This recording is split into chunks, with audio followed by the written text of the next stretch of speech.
किसान और उसकी पत्नी। आज हम आपके लिए लेकर आए हैं एक किसान की कहानी, एक बहुत ही ज्यादा मेहनती किसान और उसकी पत्नी की कहानी। दोस्तों, आपसे निवेदन है कि आप हमारे चैनल को सब्सक्राइब कर लें। तो आइए कहानी शुरू करते हैं। सालों पहले की बात है। एक गांव में सूरज नाम का किसान अपनी पत्नी के साथ रहता था। उसके पास कई सारे खेत थे।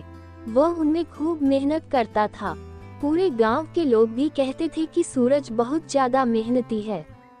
जब कभी खेत में ज्यादा काम होता तो सूरज भी अन्य किसानों की तरह अपनी पत्नी को खेत में साथ ले जाता। किसान की पत्नी बहुत आलसी थी। वह खेत में काम नहीं करना चाहती थी। सूरज जब भी उससे खेत पर चलने के लिए कहता, वह कोई न कोई बहाना बना लेती। सूरज की पत्नी सूरज से पीछा छुड़ाना चाहती थी। वो हमेशा अपने ही जैसे पुरुष से शादी करने की चाहत मन में रखती थी। महिला के मन की बात को एक चोर समझ गया। उसने सूरज की पत्नी से धन ठगने का विचार बनाया। वो रोज महिला का पीछा करने लगा। एक दिन उसने किसान की पत्नी को ठगने के विचार से उसे एक झूठी कहानी सुनाई। चोर ने कहा, सालों पहले मेरी पत्नी मुझे छोड़कर चली गई थी। अब मैं अकेला हूँ। मैं तुम्हारी सुंदरता पर मोहित हो गया हूँ और तुम्हें अपने साथ शहर ले जाना चाहता हूँ। दोस्तों, आगे बढ़ने से पहले अगर आपको ये कहानी अच्छी लग रही है तो इसे लाइक कर दें। सूरज की पत्नी यह सुनते ही खुश हो गई। वो खेत के काम से छुटकारा पाना चाहती थी। शहर जाने की बात से बहुत खुश हो गई। वो फटाफट बोली, ठीक है, मैं तुम्हारे साथ चलूंगी, लेकिन मेरे पति के पास बहुत धन है। पहले मैं उसे ले आती हूँ। उन पैसों से हम जीवन भर आराम से रहेंगे। ये सुनकर चोर ने कहा कि ठीक है, तुम जाओ और लौटकर इसी जगह आना, मैं तुम्हारा इंतजार करूंगा। स्त्री घर पहुंची तो देखा कि पति गहरी नींद में था। महिला ने सारे जेवर और नकदी को पोटली में बांधा और चोर के पास चली गई। किसान की पत्नी को आते देखकर चोर के मन में हुआ, अब मैं बहुत जल्दी धनवान बनने वाला हूँ।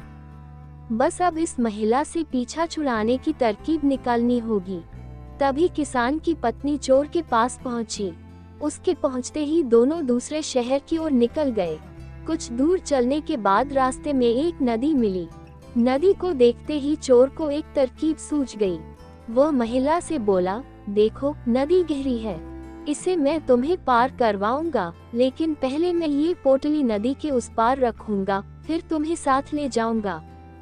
स्त्री को चोर पर पूरा विश्वास था। उसने कहा, हाँ, ऐसा करना ठीक रहेगा।